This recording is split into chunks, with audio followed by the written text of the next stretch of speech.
বিসমিল্লাহির রহমানির রহিম। আসসালামু আলাইকুম রহমতুল্লাহ। প্রিয় বন্ধুরা, আল্লাহ তাআলা সূরা ইউনূস এর ৯০তম আয়াতে বলেন, আমি বনী ইসরাইলকে নদী পার করিয়ে দিলাম।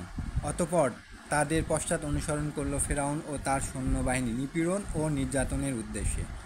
এমনকি যখন সে নিমজ্জিত হতে লাগলো তখন বলল, আমি ঈমান আনলাম যে কোনো মাবুদ নেই তিনি ছাড়া, যার প্রতি ঈমান এনেছে বনী ইসরাইল, এবং আমি একজন মুসলিম।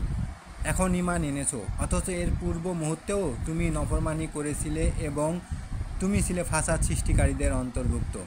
আজ আমি তোমার লাশকে রক্ষা করব, যাতে তুমি তোমার পরবর্তী লোকদের জন্য উপদেশ গ্রহণের বস্তু হয়ে থাকো। আর বাস্তবিক পক্ষে অনেক লোক আমার নিদর্শন সম্বন্ধে গাফেল রয়েছেন। মহান আল্লাহ তাআলা আমাদেরকে এই আল্লাহ তাআলার মহান এই বাণী সম্পর্কে সচেতন থাকার তৌফিক দান করুক, আমাদের ঈমানকে বৃদ্ধি করুক। আমিন।